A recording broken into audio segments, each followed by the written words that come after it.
oduu teenya jalqabaatiin Pirezidaantiin mootummaa naannoo Oromiyaa obbo Shimallis Abdiisaa waggoota 7 waraana keessa tan jirtu lixa Oromiyaatti imalan.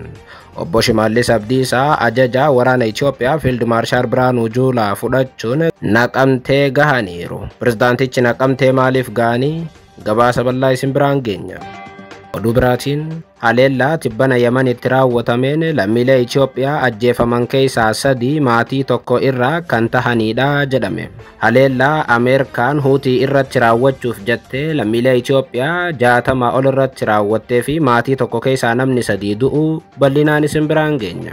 Oduudhumaan wal qabateen torbaan osoo hin caalle gareen Huutii yeroo lammaffaaf Israa'el haleeluun dhaga'ame. Kanaanis suuraa fi viidiyoon Israa'el irraa qoodame osoo Israa'eloonni fiiganii agarsiisa. Haleellaa Huutiin Israa'el irratti raawwattee fi rifaatuu Israa'el bal'inaan isin biraan geenya. Oduu itti aanuun guyyaan qormaata biyyaalessaa kutaa 12ffaa ifoome. Gabaasa bal'aa isin biraan geenya akkam jirtu daawwattootaaf hordoftoota Anolee Global Media. Oduu odeeffannoo keenya guyyaa irraa tokko jennee jalqabneeti jirra. Odeeffannoo keenya ijoo isaan madhageessan guutuu isaa isin biraan geenya. Haga xumura sagantaa keenyatti dhaggeeffachuun yaada qabdan gara koomentiitiin nuuf barreessaa. Viidiyoon keenya namoota hedduu biraa akka dhaqqabuuf immoo like, share, subscribe godhuun dagatinaa isiniin jenna. Kallattumaan gara gabaasa bal'aattiin isin qajeelcha.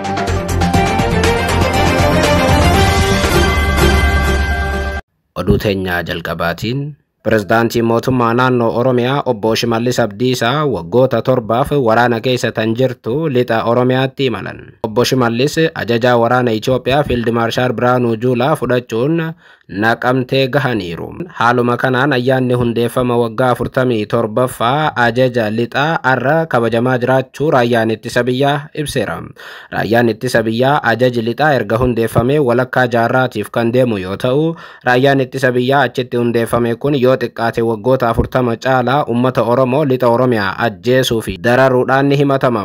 Daangaa biyyaa eeguuf kan ijaarame, nagaa uummataa tiksuuf kan ijaarame raayyaan ittisa biyyaa faallaa isaa ta'e immoo daangaa biyyaatii fi uummata biyyattii eeguu caalaa paartii siyaasaa Itoophiyaa eeguu amaleeffateera jedhamuun komatama. Kanuma jidduutti waggaa 47 dura kan hundeeffame raayyaan ittisa biyyaa ajaji lixaas guyyaa ayyaana hundeeffama isaa arra magaalaa Naqamteetti kabajachaa jiraachuun eerameera. Ayyaana kana irratti hirmaachuufis Itaa Maajoor Shumii waliigalaa raayyaa ittisa biyyaa Fiild Maarshaal Biraanuu Juulaa, Itaa Maajoor Shumii itti aanaa raayyaa ittisa biyyaa Jeneraal Ababaw Taaddasaa, akkasumas immoo Pirezidaantii mootummaa naannoo Oromiyaa obbo Shimallis Abdiisaatii fi Pirezidaantiin naannoo Beenishaangul Gumuz Ashaadilii Hassan dabalatee hooggantoonni olaanoo raayyaa ittisa biyyaa mootummaa federaalaatii fi naannichaa magaalaa Naqamtee galuu miidiyaaleen mootummaa gabaasaniiru. Hundeeffamni waggaa 47ffaan ajaja lixaa kunis injifannoowwan ajajichaa kan mul'isan sagantaalee garaagaraatiin kabajamee akka oolu miidiyaaleen biyyattii gabaasaa jiru. Kun kanaan otoo jiru Pirezidaantii mootummaa naannoo Oromiyaa obbo Shimallis Abdiisaa hundeeffama raayyaa ittisa biyyaa iizii lixaa waggaa 47ffaa kabajuudhaaf achitti deemanis carraa kanaan hawaasa Naqamtee walii mari'achuu akka danda'an gabaafameera. Akkuma beekamu ajajni lixaa kun sababoota hedduudhaaf Naqamteetti kabajamam. Inni jalqabaa waraana lixa Oromiyaatti waggaa 7 gaggeeffamaa ture sababeeffachuun raayyaan ittisa biyyaa erga ministeerri muummee Itoophiyaa Abiy Ahmed aangoo qabatee kaasee lixa Oromiyaatti bobbaafamuun waraana bilisummaa Oromoo faana lola gaggeessaa turuun ni beekamam. Lolli dhuma dhabee fi guutuu Oromiyaatti itti fufee jiru kun ammallee keessumaa lixa Oromiyaatti jabaatee kan itti fufe yoo ta'u, raayyaan ittisa biyyaa lola kana hunda sababa godhachuun Naqamteetti guyyaa hundeeffama isaa iizii lixaa kabajachaa jira jedhameera.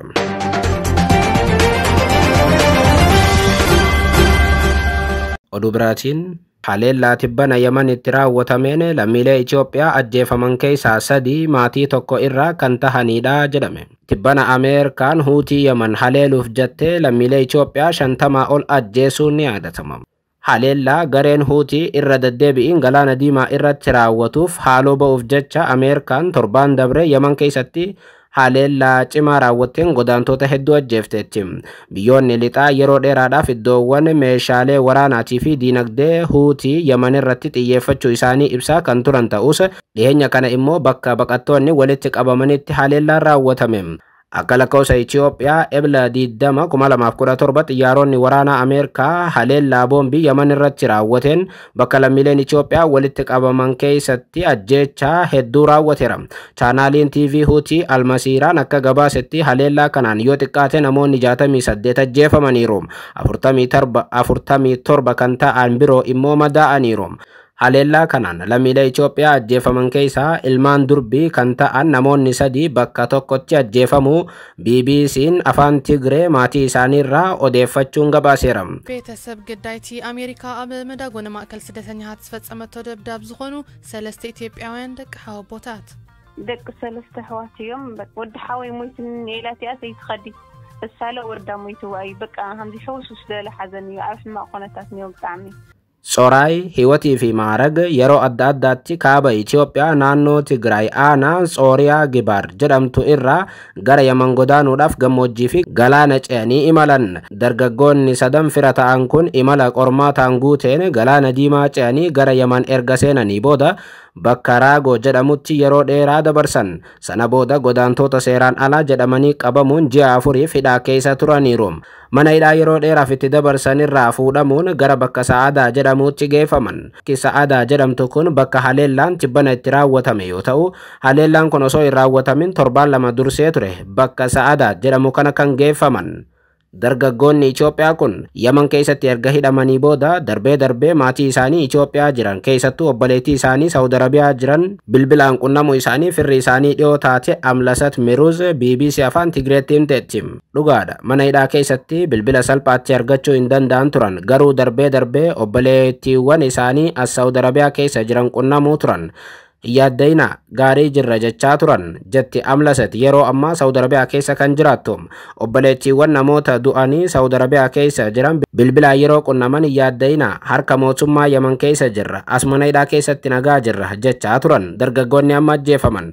Dargaggoonni 3 kun humnoota biyyattiitiin booji'amanii ji'ootaaf hidhaa keessa turan. Haala nageenya Yaman ilaalchisee odeeffannoos ta'ee beekumsa tokkollee akka hin qabne obboleettiin isaanii Amlasat ni dubbatti. Jala bultii haleellaa kanaatti obboleettii isaanii Saawud Arabiyaa jirtu waliin bilbilaan haasa'anii dhimma biraa irratti mari'ataniiru jetti Amlasat.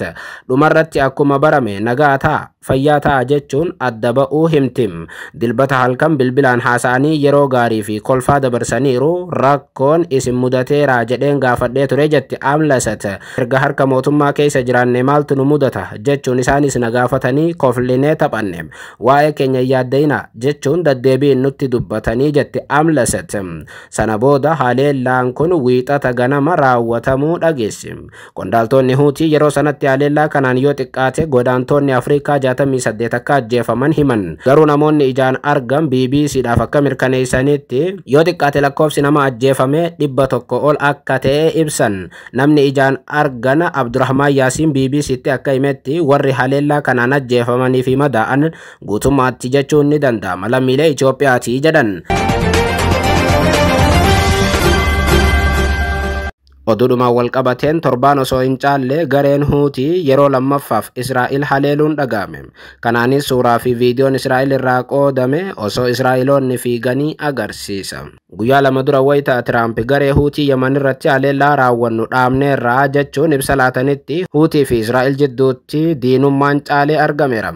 Yakka waraanaa uummata Gaazaa irratti raawwachaa tan jirtu Israa'el biyyoota Arabaa hedduu faana wal dhabuu itti fufteetti. Biyyoota Arabaa keessaa gareen Huutii Yaman tokko yoo ta'u isaanis Filisxeemota Israa'el dugugaa jirtu deeggaruuf erga onkololeessa bara 2023tti Israa'el irratti dabree misaa'ilota darbachaa turaniiru.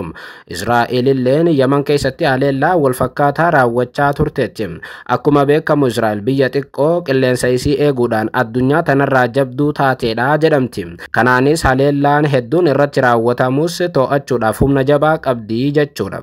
Rokkeetiiwwan Hamas dhukaasu tanis Hizbollaa fi Huutiin dhukaasan ofirraa deebisuu biyya dandeesse akka ta'etti himamam. Dhugaan kun jiraatus garuu tibbana haleellaa gareen Huutii Yaman Israa'el irratti raawwachaa ture Israa'el ofirraa ittisuu dadhabdeetti jedhameera. Torban dabre keessa gareen Huutii Israa'el keessatti haleellaa raawwateen buufata xiyyaaraa Israa'el qabdu haleelee ture. Haleellaa sanaan haala hin baramneen buufanni xiyyaaraa biyyattii kan rukutame yoo ta'u Israa'el illee rifattee kanaanis humni qilleensa Israa'el ni rafemo gaaffiin jedhu ka'ee ture. Haleellaa sanaan tarrifatte Israa'el akkamiin haleellaa sana ittisuu akka dadhabde irratti qorannoo gaggeessaa akka jirtu himteetti. Haleellaa jalqabaa osoo isiin qorattee hin xumurin guyyaa kaleessaa immoo bifa haarawaan gareen Huutii Yaman ammas Tel Aviv haleeleeram. Kanaanis misaa'illi baalastikii jabaan Israa'el kan dhaqqabe yoo ta'u yaadachiiftuun Israa'el yookaan wanti sagalee dhageessiftu Israa'el guutuu keessatti iyyiteetti. Waraanni Israa'el gama isaatiin misaa'illi guddaan Yaman irraa itti darbatamuu amanee garuu to'anneerraa jechuun ibsa laateeram. Guyyaa lama dura Ameerikaa fi gareen Huutii Yaman tun dhukaasa dhaabuu labsanii turanis waliigalteen sun Israa'el ni ilaallatu jette. Gareen Yaman gareen Huutii gama isiitiin nagaan baha giddu galeessaatti dhufuu kan danda'u keessumaa Israa'el nagaa ta'uu kan dandeessu duguggaa sanyii Gaazaa keessatti raawwachaa jirtu yoo dhaabde qofaa jechuun hubachiifteetti. Haleellaa kaleessa gareen Huutii raawwatte sanaan miidhaan dhaqqabe ammallee bal'inaan kan hin ibsamne ta'us suuraalee miidiyaa hawaasaa gubbatti qoodaman Israa'eloonni osoo lubbuu isaanii baraaruudhaaf fiiganii ni mul'atam. Gariin ciciisanii osoo dachiitti of awwaaluuf rakkatanis ni mul'atu. Misaa'ilichi bakka itti akeekamee fi miidhaa inni dhaqqabe irratti mootummaan Israa'el waa bal'aa dubbachuurraaf qusateera. Miidiyaaleen Israa'elis to'annoo jala waan jiraniif ammaaf dhimmicha bal'inaan gabaasuurraaf qusataniiru.